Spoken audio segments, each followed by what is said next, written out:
It's been nearly a week since Ida made landfall as a Category 4 hurricane along the Gulf Coast.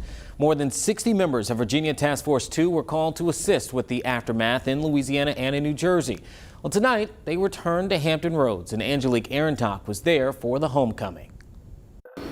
After spending 7 days away from home, 45 members of Virginia Task Force 2 are back in Hampton Roads. They assisted in a city called Hammond in Louisiana. Task Force leader Mike Hopkins says while the city is inland, it was still hit hard by Hurricane Ida.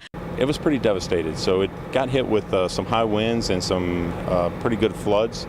They had a lot of downed trees, a lot of down power lines, a lot of damaged structures. Hopkins tells me that despite the devastation, people's spirits remained high. Reports show Ida's death toll in Louisiana at 12 as of Saturday.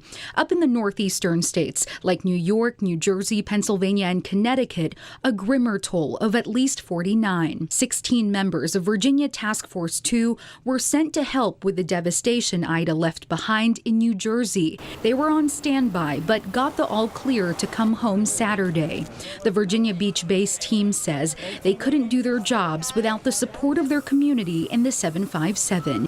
Excellent teamwork by all of them, and I really appreciate the family and friends and the citizens of our cities that allow us to and support us to go and do these jobs and allow us to do it. In Virginia Beach, Angelique Arentock, 13 News Now.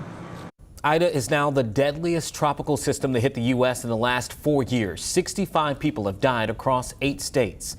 In Louisiana, the number of power poles damaged or destroyed by Ida is more than Katrina, Zeta, and Delta combined, and it could take weeks to restore power. In New York City, the mayor announced a new weather task force, and ABC's Alex Preche has the latest. Cleanup efforts continue in Louisiana nearly 1 week after Ida came ashore as a Category 4 hurricane. Many waiting in long lines for food, water, and fuel. We need to be rescued right now. We need ice. We're barely surviving through this heat. Some areas could be without power through the end of September. Loretta Duet was one of 800 nursing home residents evacuated to a large warehouse ahead of the storm. It was terrible. The mattress is on the ground. It was horrible. The 5-gallon can, that was our toilet. This image shows the crowded conditions inside. Mattresses spread on the ground. Authorities now investigating 6 deaths at that warehouse facility. President Biden surveyed the damage in Louisiana on Friday and promised every community affected by the storm would get the needed resources to rebuild. I told the governor that he has my full support, and I mean it sincerely, he has my full support to get this project done. On Tuesday, he will travel to hard-hit areas of New Jersey and New York, including New York City, where 13 people lost their lives, 11 of whom were trapped in lower-level apartments. The city's Department of Buildings now investigating living conditions after the fatalities.